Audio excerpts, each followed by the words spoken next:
Hello and welcome to the Gooner Talk, back again with you guys for another episode of what is the Raw Reaction Show, joining you the morning after, the evening, the afternoon, the night before, in which Arsenal beat Manchester United 3-1 at the Emirates Stadium in dramatic fashion. Brilliant stuff. I told you, back at the Emirates, it's the good omen. It's what means the most. It's what makes the difference. Absolutely gloriously winning games. Amazing stuff. It was an absolute joy to be there, to witness it. You know, I really didn't think that I could top the Reece Nelson against Bournemouth moment. I didn't think that moment could be topped. And I tell you what, you know, it was even later technically in the game than obviously the game yesterday. But that is against Man United after they've had a goal ruled out for offside. I have been laughing since full time. I've just been laughing and talking and losing my head. And yeah.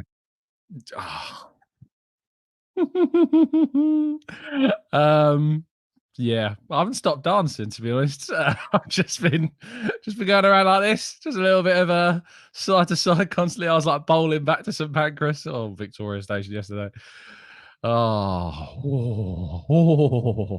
Beautiful scenes, beautiful scenes. I'm buzzing. Right. Hello, everyone in the chat box. Hope you're doing good or well. Hope you're doing good, people. I don't know what's his name. Barry, good morning to you, to NSW, to Corona, Marcus, Lars, Leopold, Vala, Clock Orange, FPL, Cosmos, Richard, Gunner Dude, Stevie, Temi, Olawale, Tom, Vala, Rochester United, Temi, Louis, Roy, Stewart, Dave, Olatunde, Jimbo, David, Tony. Thank you, everyone that's tuned in. Really appreciate your time, and everybody else joining us in the chat box. What a day. What an absolute joy to be speaking with you this morning. We're going to be doing so for the next, well, I suppose probably a longer one. We're going to enjoy them. Probably there's going to be some questions in part two. But we're going to go through the monologue of part one and tackle everything that went down. So Arsenal 3, I don't know why it says Fulham.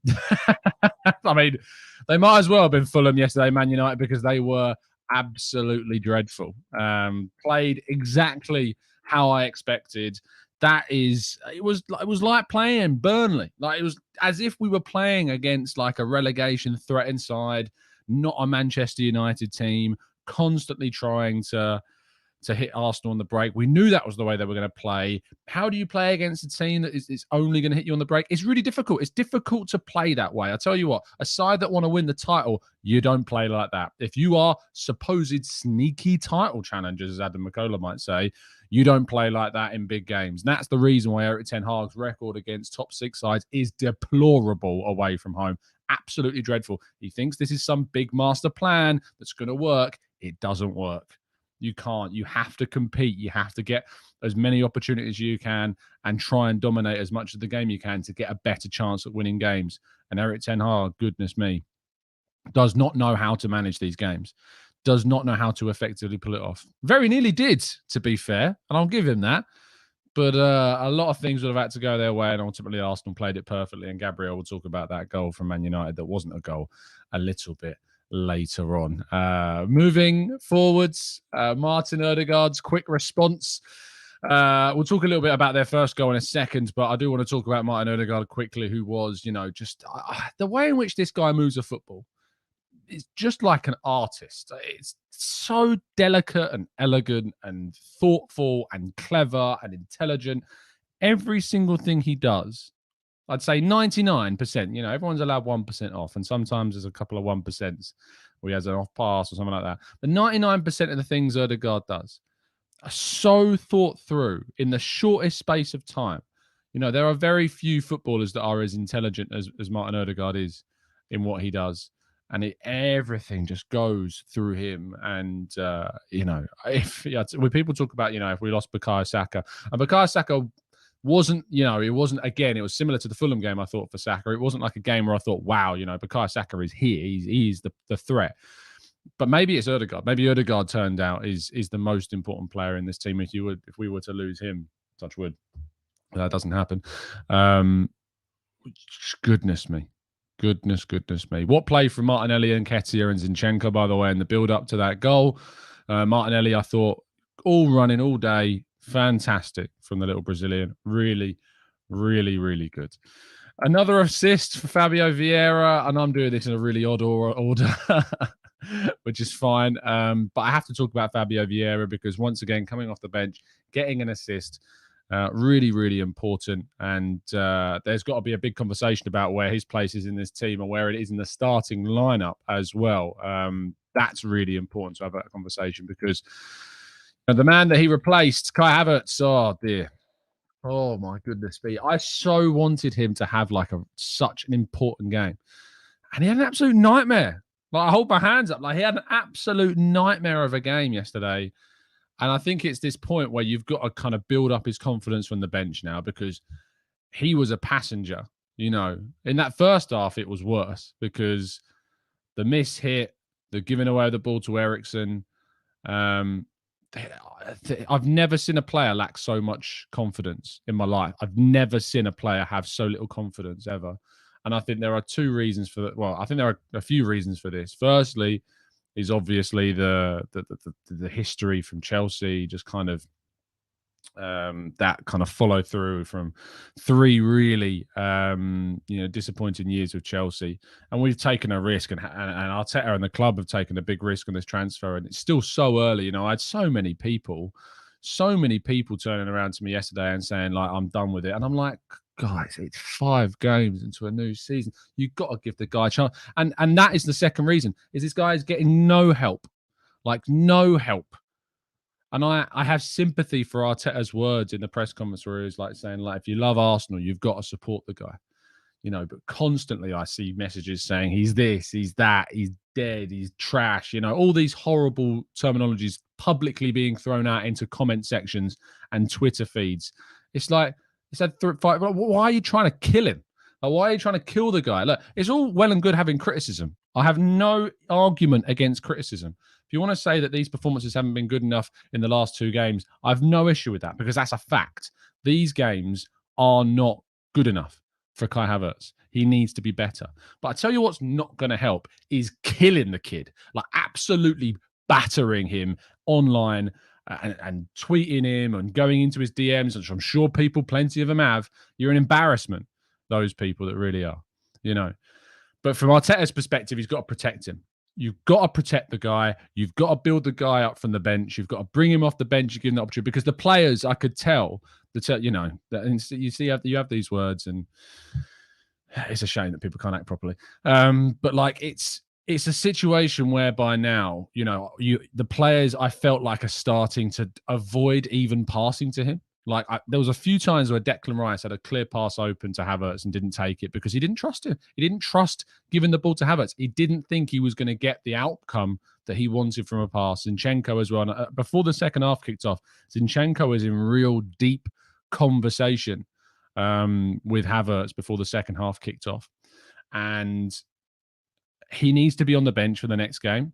He needs to be brought off the bench and built up. You need to build this guy up because Vieira has had to deal with that all last season. He's had to deal with fans telling him how bad he is, and then they're entitled to celebrate when he produces 3 fantastic assists this season. That's what football is. So fickle as we are, you know. And now it's the return of Vieira. Vieira's finally arrived, and yet the only credit should really be going to Arteta, to Vieira, and to those fans that said, you got to give him time. You got to give him another season. You got to give him the opportunity to transition, because those same fans that have been such hypocrites with their bashing and killing attempts of Havertz, you know, are now all happy la-di-da about how good Vieira's come back. No, you don't deserve him. You don't deserve that remontada. You really don't. But less about that. We'll come on to that, I'm sure, in part 2. Stop killing the guy, but bench him and build him up. Arteta, please. You've got to protect the guy because he needs protecting at this point. My goodness me. My goodness me. those scenes at full time. I was with Harry Symeou after the game, and he was free at the full time, kind of waiting to record the final whistle. And so obviously he was filming as Jesus go through. I'm sure you've seen Harry's tweet with the goal from the press box. what scenes. Yeah, it is the unwritten rule of the press box, that you can't, or you're rather that you shouldn't celebrate. That's the unwritten rule that it is. But yeah, it's probably fair to say that I did celebrate a little bit. Yeah, that definitely happened.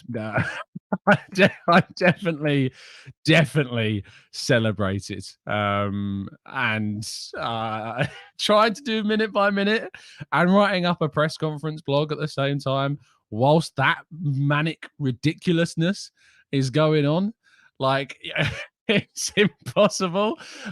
Still managed it. But yeah, I think that was I haven't been at the Emirates since the Nottingham Forest game. I haven't been to a game since the Nottingham Forest game. I was at home for the Palace game, doing it from home. I was on holiday for the Fulham game and just reacting to it as a fan in a hotel room.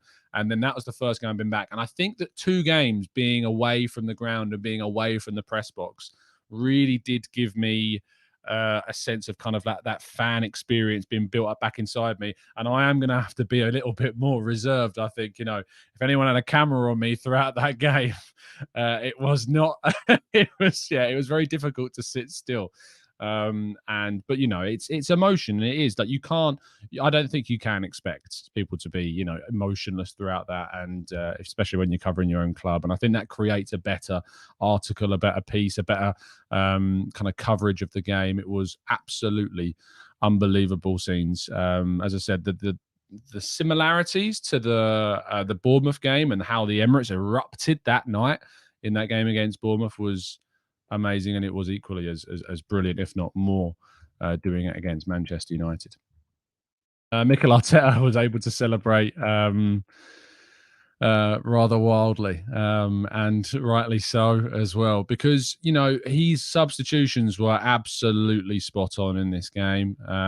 Absolutely spot on. It was always going to be, the game was always going to play out like it did. We were always going to be the better team. We were always going to be vulnerable on the break, because what people expect, and I think they expect too much of this, is that ultimately you can't expect the opposition to have no opportunities at all.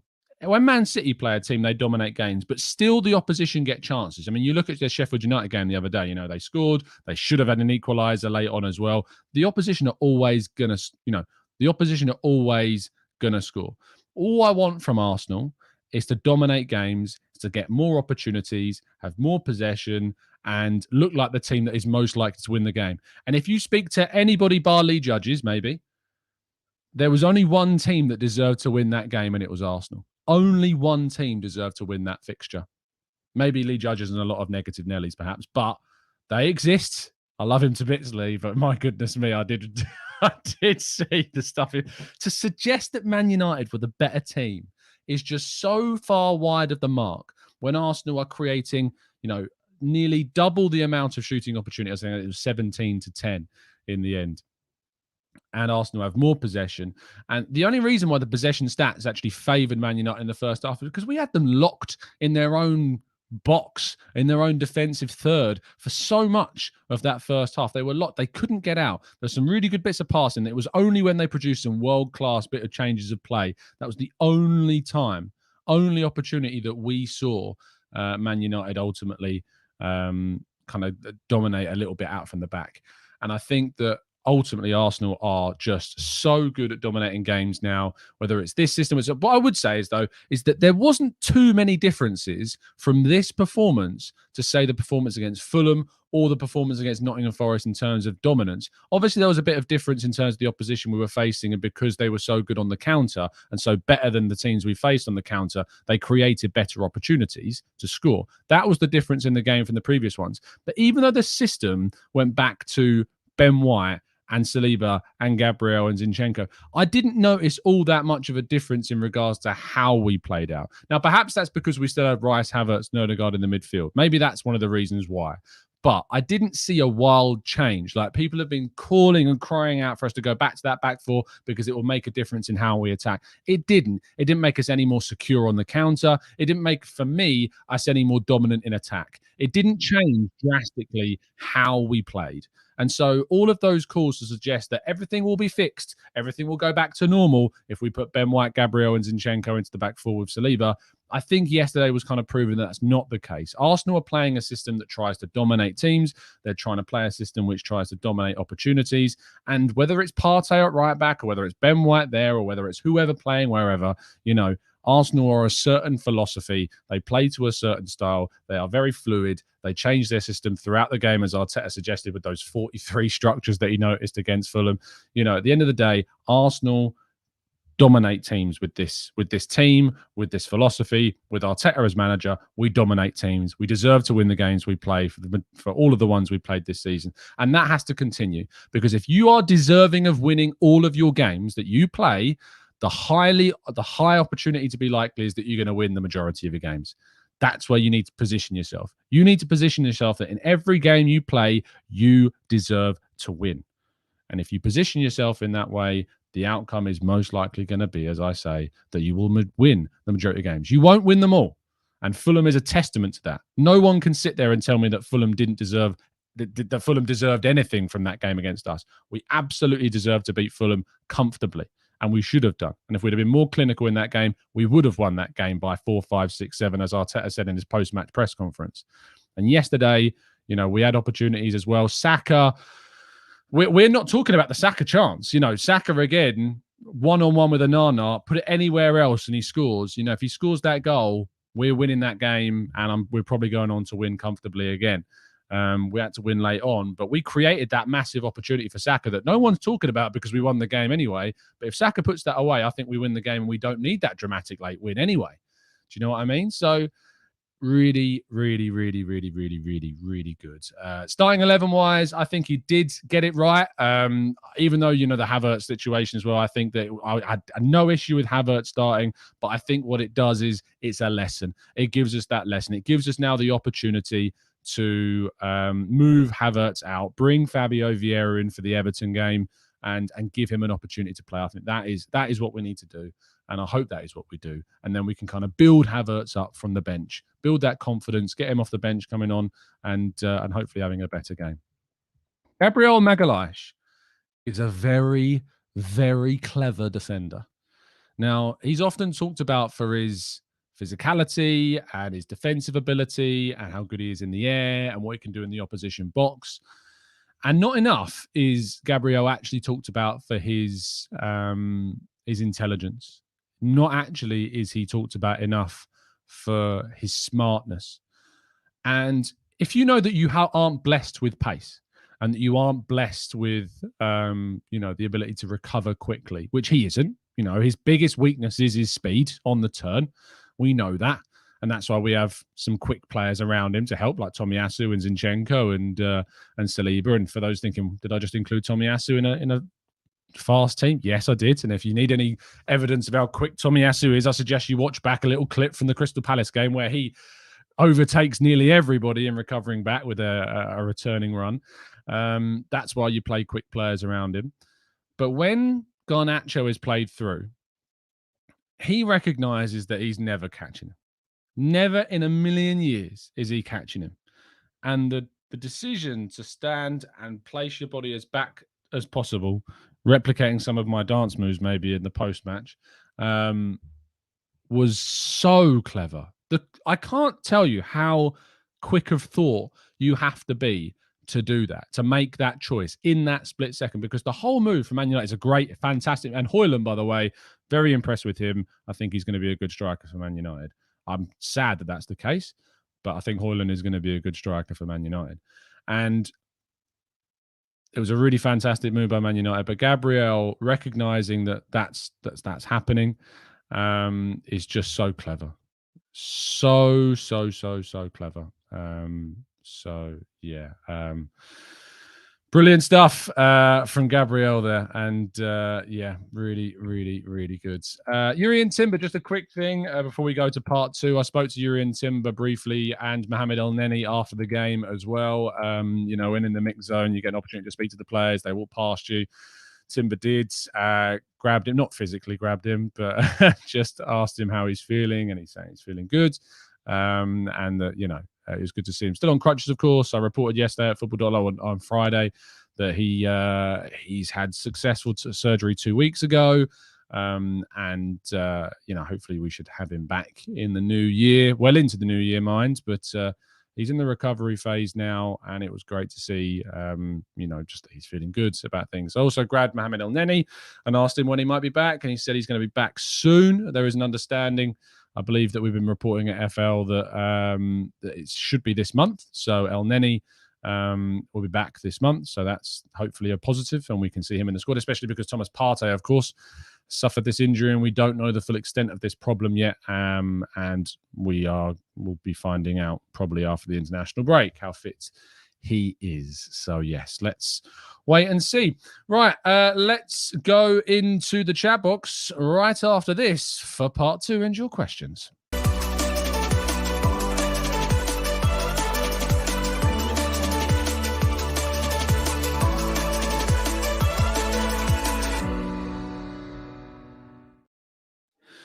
Okay, then let's jump into the chat and see what you guys say. Maggie says, did we underpay for Rice? What's really funny about this question is that I was told by so many people in my comment sections on the summer, we've overpaid for Rice. Partey is clear. He's average. Oh my goodness, what those people must be thinking now. How they must have celebrated so wildly and madly in yesterday's game.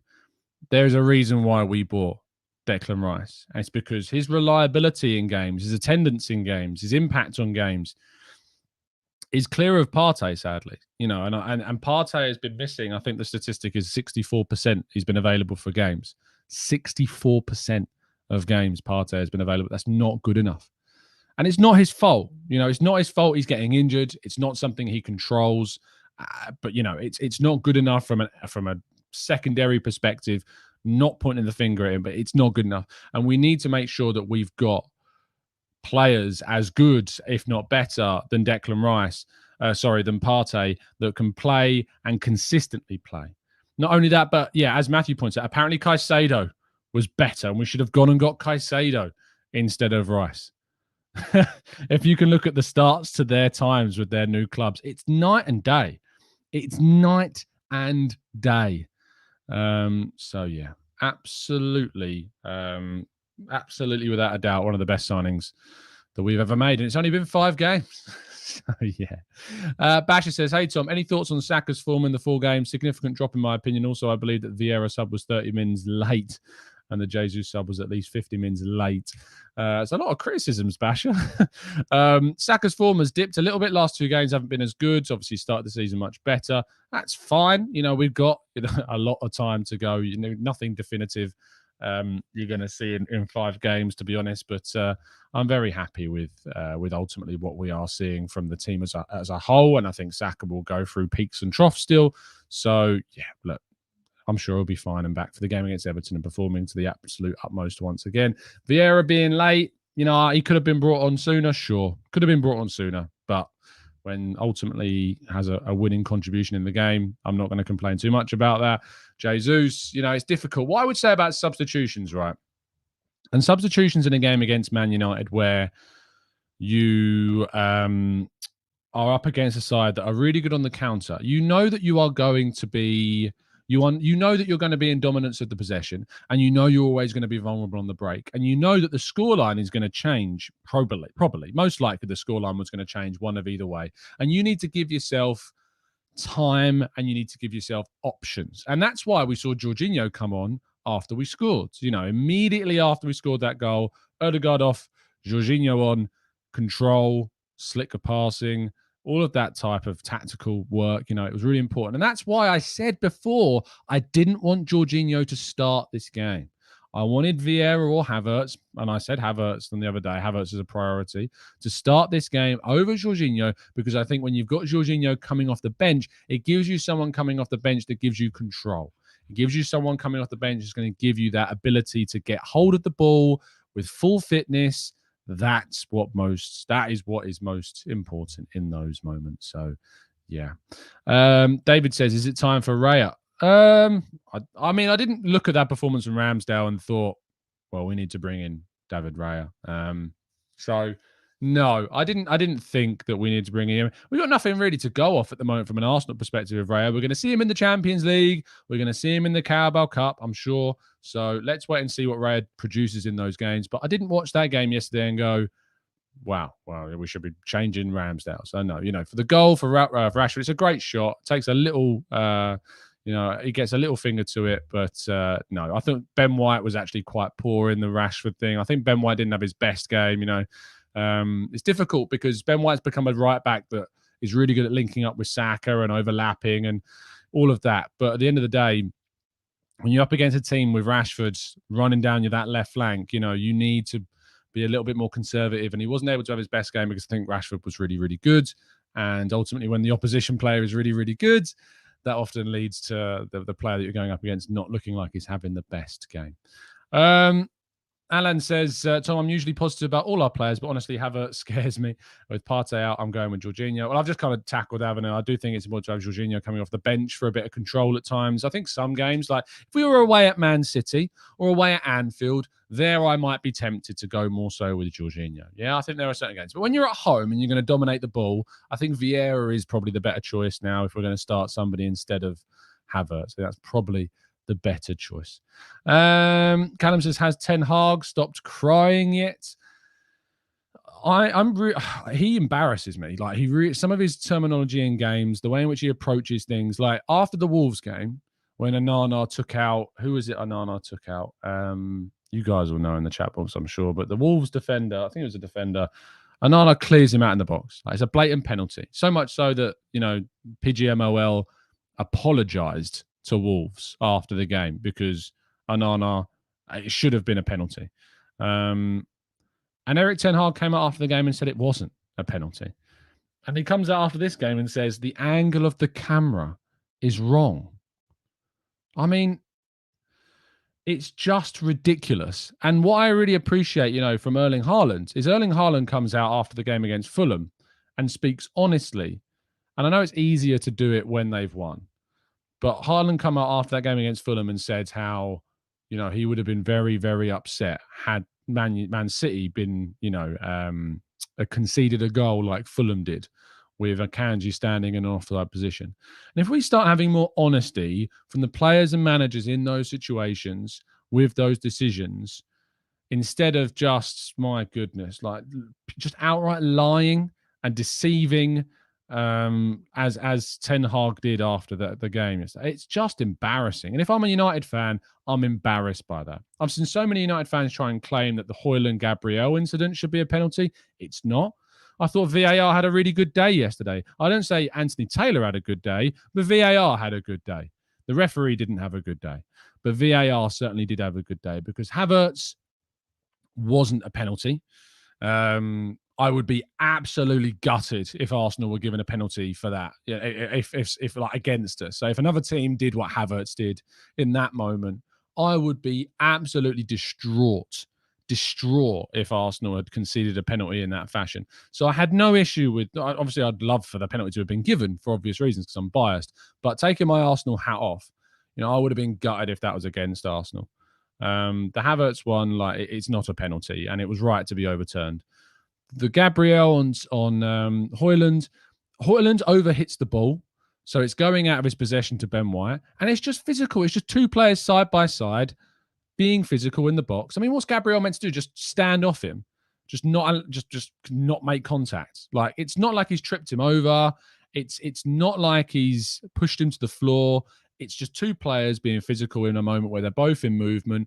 Højlund overhits the ball, gives it to Ben White in his position. And they're both grappling with one another anyway. There was Man United fans trying to claim that Evans, I think, was fouled by Gabriel for the goal. Evans has his hands all over Gabriel. If anything, it's more of a penalty for Arsenal than anything else.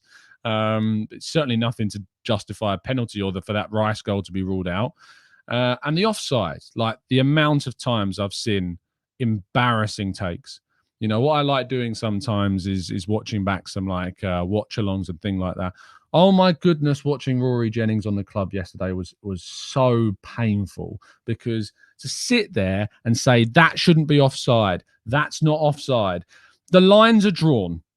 You can see it's offside. whether or not you think the rules are or whatever, like whether you think it should be daylight between the players or whatever, it's offside.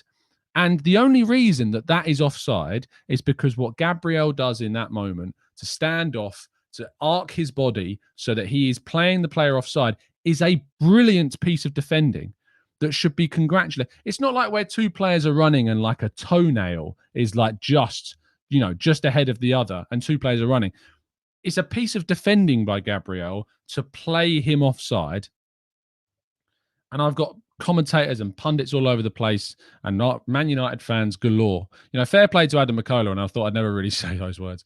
But Adam actually turned around and said it's really good defending by Gabriel. So I have to say fair play to that. I can't say I agree with half of what he says, if that.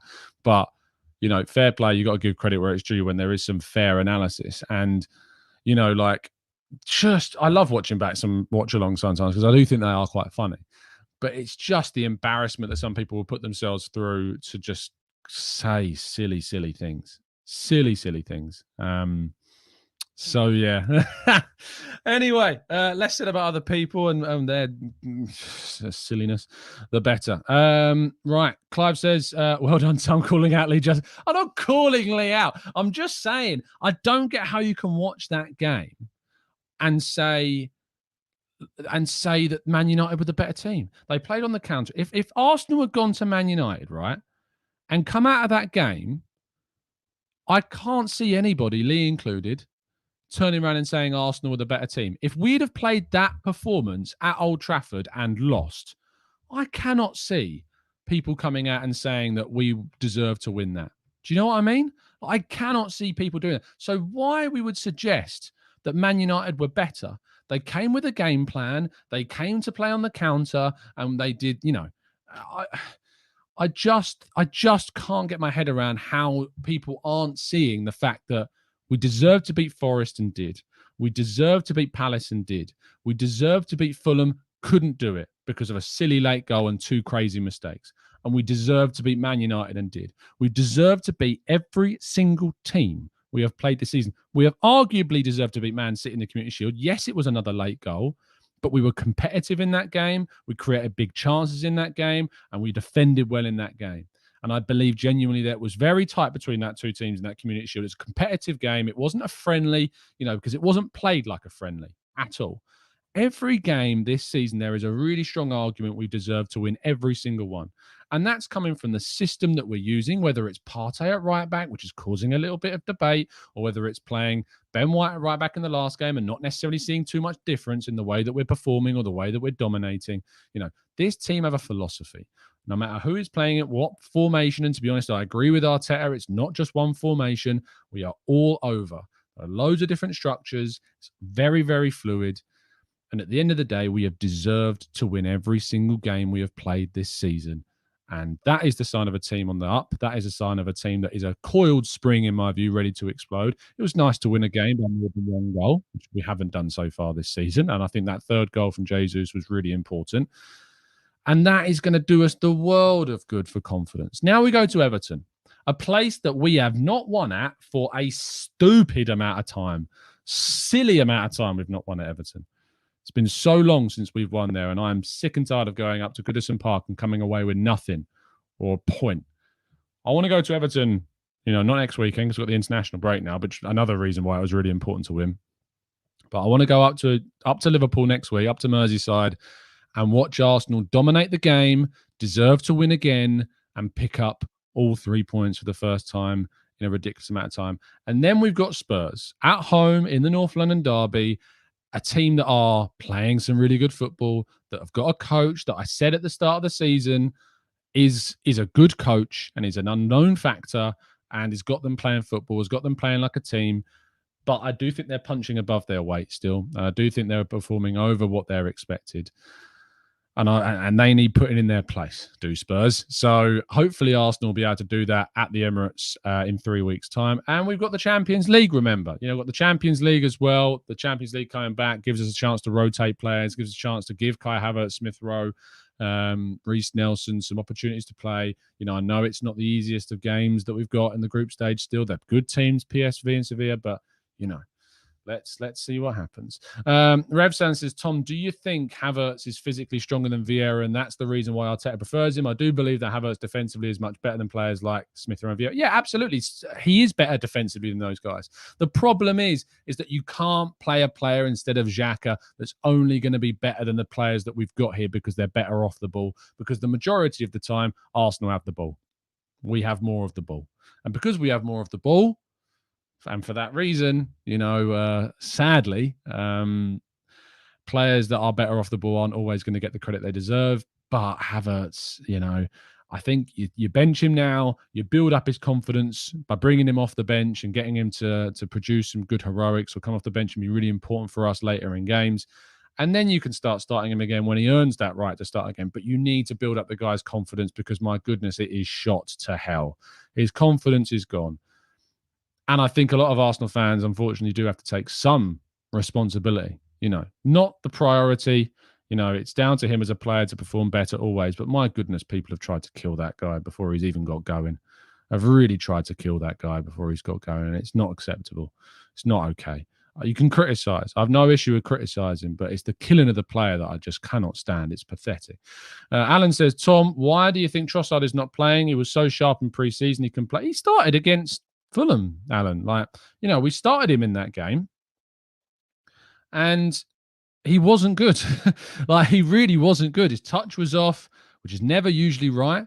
And I think he's a really good impactful sub. I think he's really good coming off the bench, is Trossard. So we're going to use him in that way. So expect to see him used in that way. So yeah, that's why Trossard's not necessarily playing. He was our best player alongside Saka in pre-season.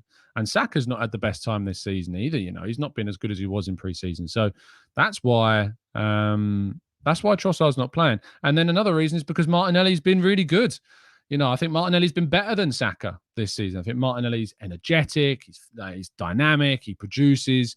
And yes, sometimes he makes the wrong choice. And sometimes he overplays the ball when he runs the byline and can't make the decision quick enough. But I do think that Martinelli is a big, big reason as to why Trossard, isn't. And Andrew says he played 45 minutes, mate. Trossard is an excellent player. This is what frustrates me so much. It's like, what on earth did I just say in that last monologue that made anyone doubt that I don't think Trossard's an excellent player? He is an excellent player. He's a great player. But he had a bad half. You have to accept that he had a bad half. I've sat here and accepted that Havertz had a really bad game yesterday. It doesn't mean that I don't rate Havertz, or I think that he's got potential, or think that with confidence in his head that he will be better. But I don't know what I've said there. It's really frustrating when those words get taken out of context. At no point have I said that I don't think Trossard is a good player. He's a great player. He's one of my favourite players. It's just so frustrating. You get criticised for the things you don't say. That's not okay. You can't criticizing someone ever for the things that they don't say is never, ever, ever going to be okay. You can judge someone on things they do and say. Don't judge them on the things they don't do. That's not fair. Stevie says, Tom, do you think Martinez deserved his injury in trying to take out Saka? He deserves what he gets. I'm never going to wish an injury on anyone, to be honest. It's not fair. But he tried to take Saka out and injured himself in the process. And ultimately, it was their defending in the end, which really cost them without Martinez. So perhaps with Martinez on the field, they wouldn't have conceded. Who knows? But, really. Okay, Chukru says, Tom, please stop negative talks about. I can't stop it. I can't stop people talking negatively about. I can talk about the fact that I think it's ridiculous to kill the player. I can talk about that, and I write about it all the time. But I can't. I cannot be responsible for trying to stop it. All I can say is to people, you got to chill. You got to give the guy a season. You can't do what you did to Vieira and then start celebrating how good Vieira's been at the start of this season, because so many people were saying that Vieira should be sold. And the fact of the matter is, we wouldn't have points against Fulham. We wouldn't have 3 goals against Man United, because that third goal was all Vieira, that pass through to Jesus. And Jesus and Vieira was on the field when we got that second goal as well, with Declan Rice and what he was producing and the passing and the link-ups with, things like that. Are you mental? saying I'm promoting attacks about. I've literally sat here and defended the guy and told people to stop attacking him. What is it going to take for people to coherently understand? I don't get. What a ridiculous comment. Legend says, do you think Havertz is going to be any better than he was at Chelsea with time and confidence and praise and a little bit of, looking after? He absolutely is going to be better. You just got to give him the backing that he needs. Stop killing the guy. If he's trolling, you can do one. So see you later. Gooner says, hold on, why have I missed that comment? Why have I missed it? Tom Havertz not had a single good game and getting. That's not true. That's not true. In fact, go back and watch the Crystal Palace game and then tell me again he didn't have a good game. And if you're telling me it's because you haven't watched it properly, I'm sorry. It's as simple as that. You haven't watched that game properly. I did a whole article about the Crystal Palace game and every single thing that Havertz does. We don't win that game without Havertz involved. It was so important to that performance. Go back and watch it. So to say that he's not had a single good game is just not true. It's just false. Andrew says, I feel some players seem undroppable, and that's my point. Trossard will lose confidence. If he does lose confidence because he's not getting picked, then he's not the player for us. If players are at a team that are challenging for a title and they're not playing and that loses them confidence, look at Eddie Nketiah. Eddie Nketiah is the example to any player that if they're not playing is losing confidence and is unhappy and wants to go. If the criticism that a player is not playing is that they're going to lose confidence. Or the criticism of Arteta is, but if you're not playing these players, they're going to lose confidence. They're not going to be as good. That's not okay. That's not a mentality I want. I want the players to be unhappy. That's fine. But if not playing affects how much they're committed to this or affects how confident they are going into games, that's not what we want. That's not the mentality we need. So stop pointing the finger at Mikel Arteta for not playing a player because it's going to hurt the player's confidence. No. Because look at Eddie Nketiah. This is someone that's been sat on the bench behind constant string and list of forwards, whether it's Aubameyang, whether it's Lacazette, whether it's Trossard, whether it's Gabby Jesus. And yet he's come in this season and been brilliant. And by the way, Eddie Nketiah was brilliant yesterday. Didn't score, didn't assist, but my goodness me, was Eddie good still.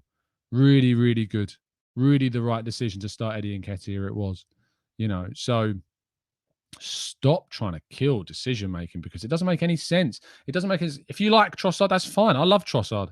But at no point are you ever going to get me saying on here that we have to play a player because it's hurting their confidence that they're not. If their mentality is not good enough, they are not going to be as good if they're on the bench for a fair few games.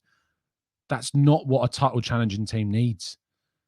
It's not what a title challenging team needs at all.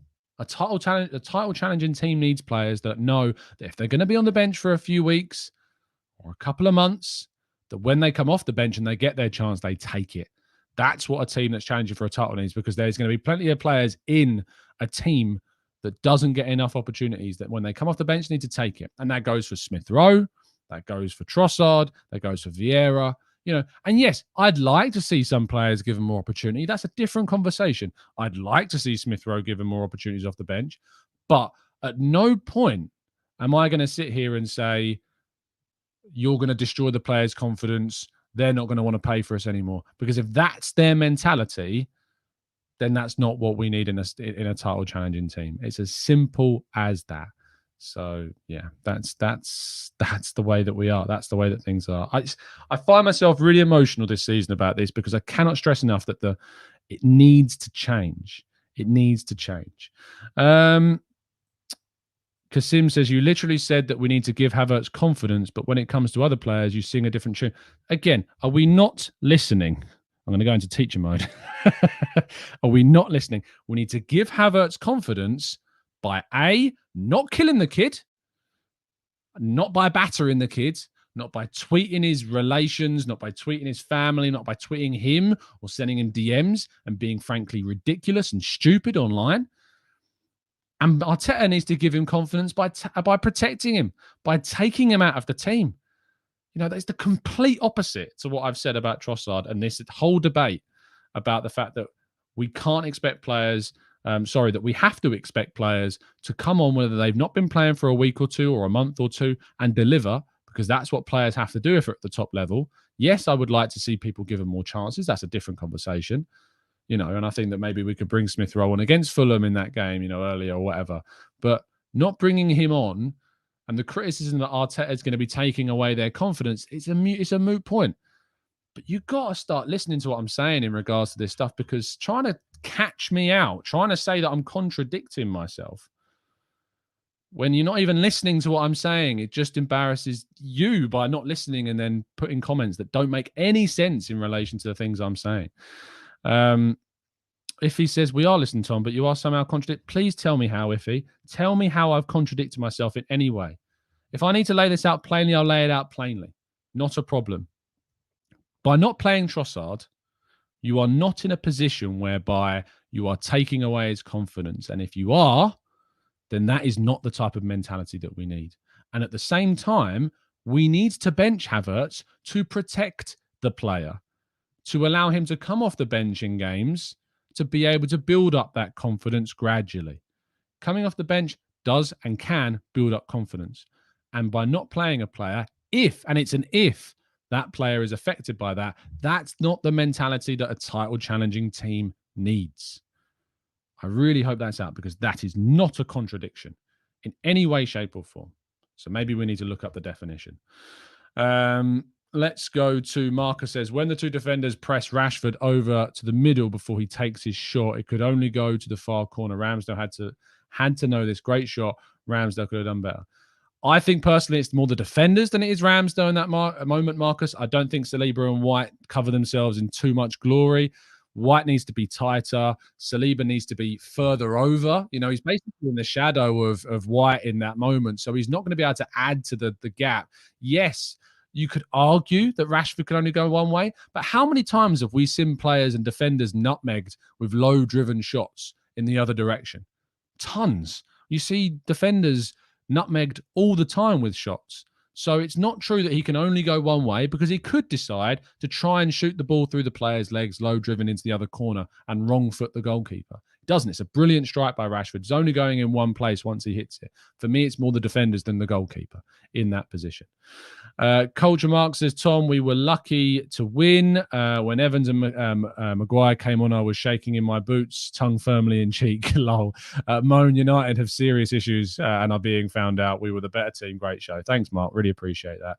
For a minute, I nearly didn't get the sarcasm. I know I didn't read it like someone. Justin says, I sometimes think that you're actually being trolled. I probably am. I'm an emotional guy and I bite. If you're in my lads WhatsApp group, I am the biter of the group. I bite all the time. People bait me out. I get it. I don't mind being an emotional guy. I don't mind being someone that bites. I don't want to be fake. I don't want to be not me. I want to speak my mind. I want to get caught out. If that means getting caught out and I get trolled, I think it creates great listening for you, because I don't want to not be me, So if people want to troll me, they can troll me as best they can. But at the end of the day, I'm very happy in what I'm doing. I enjoy Arsenal winning. I enjoy defending my club. I enjoy criticising when I need to criticise. But yeah, my goodness me.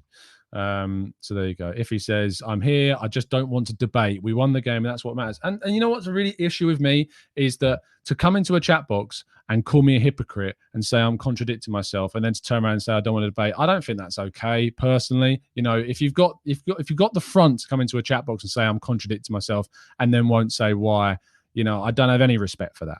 Any respect for it at all. If you're going to criticize someone, back it up. Yeah.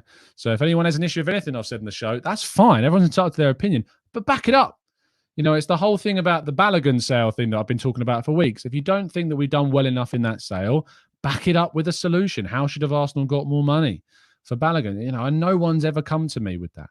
So a hypocrite is someone that contradicts themselves if it's the same thing. It's the same thing. A hypocrite is someone that contradicts themselves. It's just by definition what it is. Marcus says, have a live show with Rory and Lee Judges. We know who talks sense out of the three of you. Oh, me and Lee on the live show would be great. I'd love to do that. And we have done that. Me and Lee were at the Hippodrome was it last year? Was it that earlier ago? I think it was last year, yeah. Me, Lee, Dan Potts, Harry, Sophie, Kev Campbell. Great to see Kev yesterday at the ground.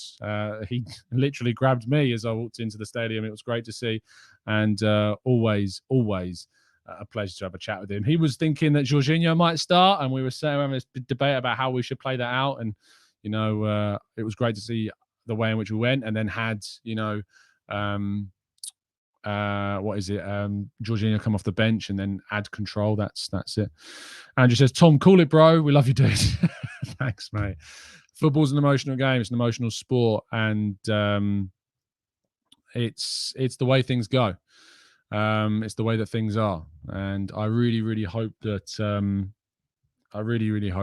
one day we find ourselves dominating games and in a way in which we're winning by 4s and 5s and 6s. That's the next step for me, is that we're not having these debates, is that there's not really anything to debate because things are going so well.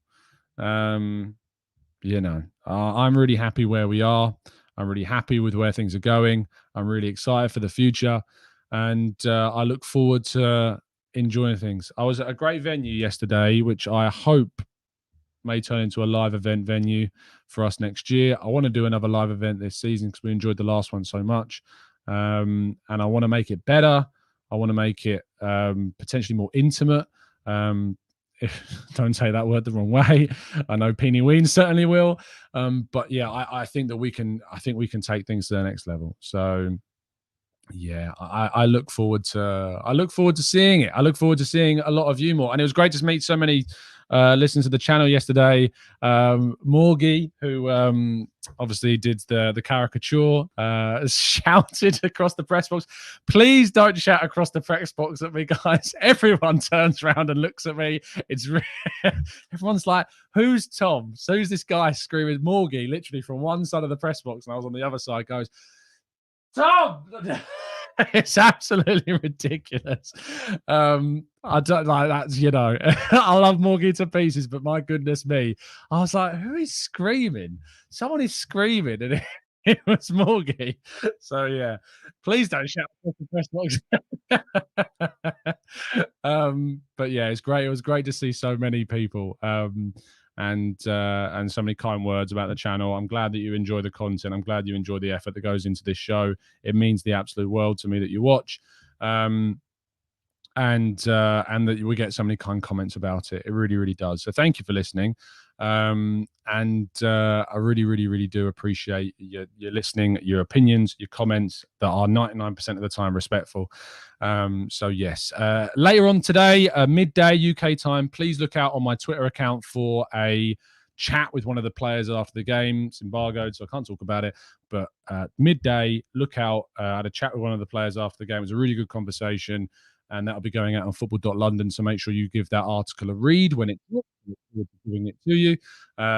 So yeah, that's going to be great. Yes, there should be an Arsenal Way show at 10 with Umar, who I know had a great day. He sent me a video of him with his cousins celebrating yesterday's win. I think one of his cousins is a Man United fan. So yeah, that was also brilliant. So yeah, it was fantastic. And I look forward to speaking with you guys tomorrow morning. Of course, we'll be back at the usual time of 8 a.m. for the Arsenal news show that returns 8 a.m. every single morning still. And yeah, it's going to be great. I'm looking forward to it. Have a fantastic weekend. It's Monday. Have a fantastic week, people. Feels like the weekend because I'm still on such a high. But yes, enjoy yourselves. It's been an absolute pleasure. It as always is with you. And yeah, what a win. Manchester United. See you soon. Stay safe. Stay well. And as always, up the Arsenal.